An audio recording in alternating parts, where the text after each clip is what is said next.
Hey there! On today's video, we will be traveling from Santa Rosa to Burbank aboard an Alaska Airlines E-175.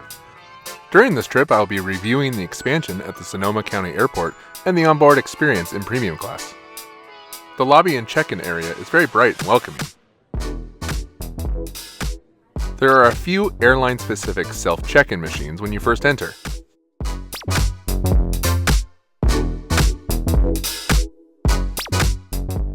And to the left of the check-in area is a full-service restaurant and bar to get one last taste of the wine country before going through security.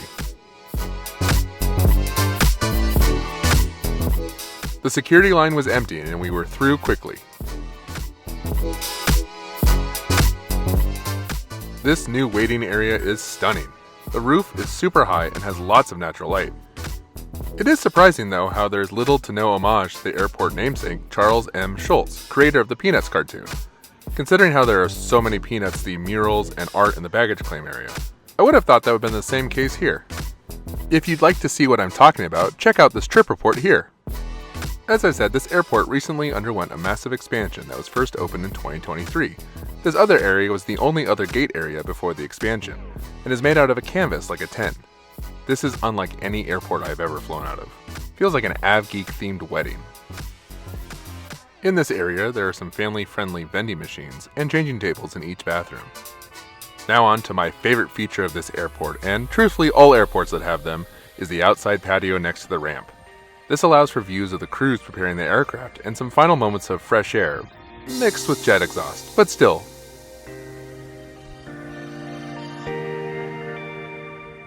This airport was built with efficiency in mind and does not have many amenities. Because of this, you don't need to get here until an hour or so before your flight at most. Looks like we are on time for our 1.5-hour flight to Burbank. Flying out of Santa Rosa before the tent was installed and the new terminal was built was a much different experience than this. I remember having to use portable toilets and wait for our flight in a modular office usually found in a construction site.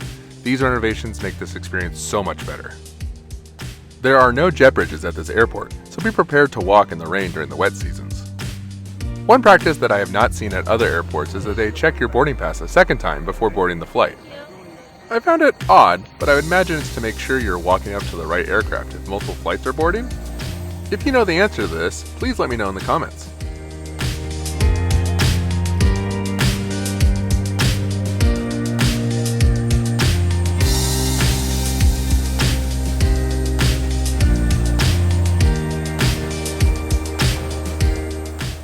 The seating layout for economy on the E-175 is in a 2x2 configuration, so no one is stuck in the middle seat.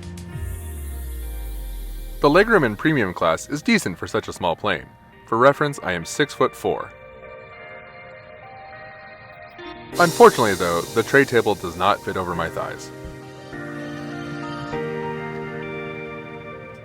There are reading lights and air vents above, as is tradition.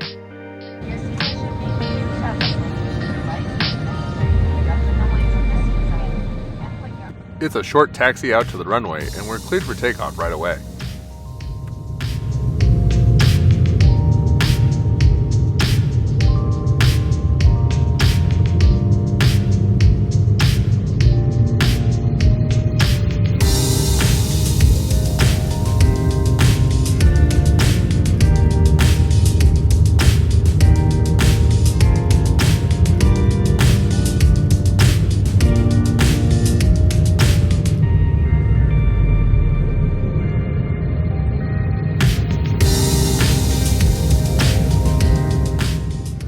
One feature you may have noticed are how wide the windows are on this plane.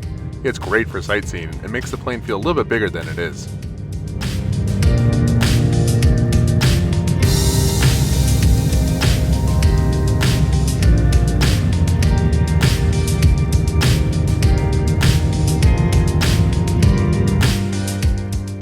As we continue to climb, let's see what Alaska has to offer for their in-flight service. Lots of West Coast options to choose from. Shortly after leveling off, the friendly flight crew started their in-flight service. I chose to go with a Fremont Brewing Cloud Cruiser IPA. This was created in partnership with Alaska specifically to be consumed in the air. This is because the pressurization of an aircraft can change how things smell and taste. This is not the first time a beer has been made exclusively to be consumed at altitude. Some other notable ones are Betsy beer made for Cathay Pacific and Speedbird Ale for British Airways.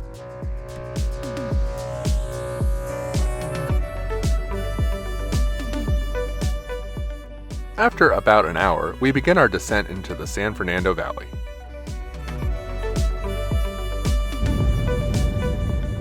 The landing into Burbank can be abrupt due to the shorter runway, but you won't notice this as much in a smaller plane like this one.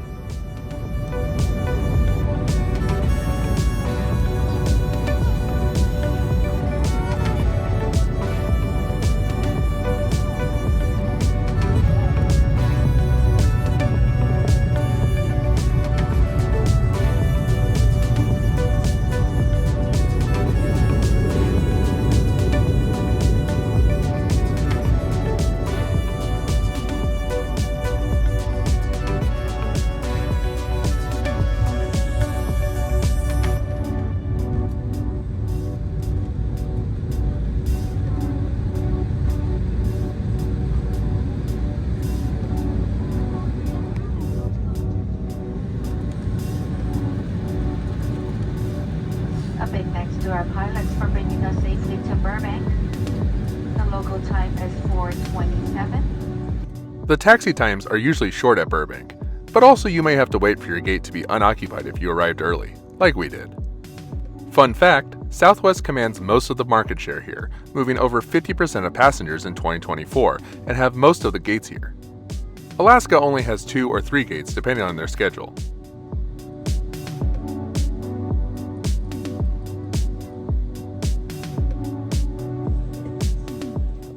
Burbank also does not use jet bridges.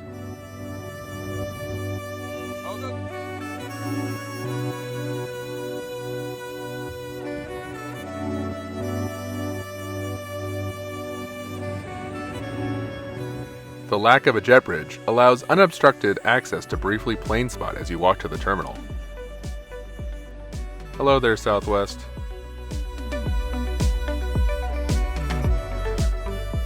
We arrive at Terminal B, which I have a more thorough review of that you can watch here.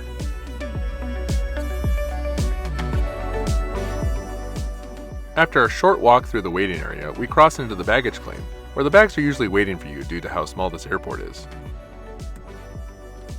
I was very impressed with the new terminal in Santa Rosa and how much of an improvement it is over what was there. The flight with Alaska was perfectly reasonable and I was happy with their premium class and in-flight offerings. Thank you for watching. I'm off to Portos.